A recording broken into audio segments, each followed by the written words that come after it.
নবী মাটির তৈরি না নাকি নূরের তৈরি? নবীর পেশাব পায়খানা পাক না না পাক? মিলাদুন নবী হবে না সিরাতুন নবী হবে? কেয়াম হবে না বেকেয়াম হবে? আসসালামু আলাইকুম মাননীয় ইমাম সাহেব।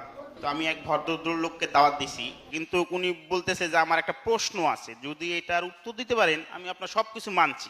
নবী করিম সাল্লাল্লাহু আলাইহি সাল্লাম উনি মাটির তৈরি নাকি নূরের তৈরি? তা আমি আবারও প্রশ্নের প্রেক্ষিতে উত্তর দিলাম, এটা কি নবী করিম সাল্লাল্লাহু আলাইহি সাল্লাম পৃথিবীতে জীবিত থাকা অবস্থায় কোনো সাহাবী বা কেউ প্রশ্ন করছিল কিনা, বা এই প্রশ্ন করার না করাতে তারা কি জাহান্নামী হবে কিনা?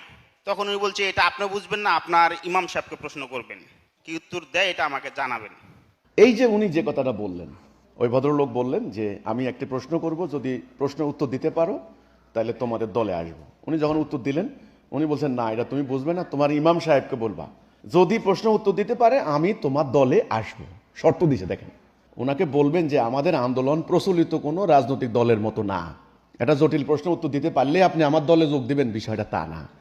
আমরা মনে করি এটা হলো সত্য আন্দোলন, হেদায়া।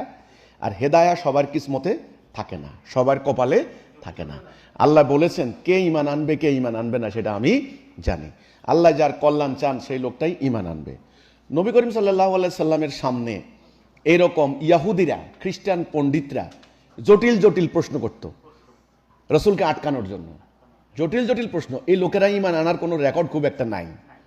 কিন্তু যেই মানুষগুলি ঈমান এনেছে, বেলালের মতো, আম্মারের মতো, খাব্বাবের মতো, সোয়াইবের মতো সরল প্রাণ বঞ্চিত অসহায় মানুষগুলি, তারা সিম্পলি সত্য বুঝতে পেরেছে, রাসূলুল্লাহর সুমহান আদর্শ দেখেছেন, রাসূলুল্লাহর কর্মজীবনের সঙ্গে নিজেদেরকে একাত্মতা পোষণ করে তারা জীবন দিয়ে গেছেন। কুটিল প্রশ্ন, জটিল প্রশ্ন, দুর্বুদ্ধ প্রশ্ন নিয়ে তারা হাঁটেন নাই।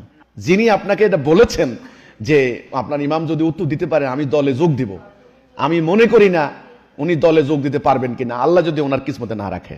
উনি প্রশ্ন করেছেন যে আপনার ইমামকে জিজ্ঞাসা করবেন নবী কি নূরের তৈরি না মাটির তৈরি?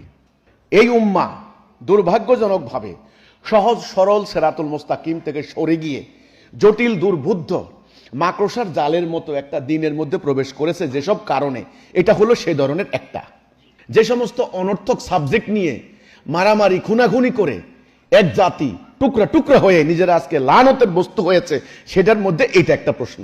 নবী মাটির তৈরি না নাকি নূরের তৈরি? নবীর পেশাব পায়খানা পাক না না পাক? মিলাদুন নবী হবে না সিরাতুন নবী হবে? কেয়াম হবে না বেকেয়াম হবে? আপনি বলেন তো, উম্মার যে উদ্দেশ্য, ইসলামের যে উদ্দেশ্য, নবী আগমনের যে উদ্দেশ্য, সেটার সঙ্গে এই প্রশ্নের কোনো সম্পর্ক আছে? নাই। এবার আসেন নূরের আর মাটির। কোরআনের একটা আয়াত আছে, আল্লাহ বলছেন আল্লাহু নূরুস সামাওয়াতি ওয়াল আরদ, আল্লাহ হচ্ছেন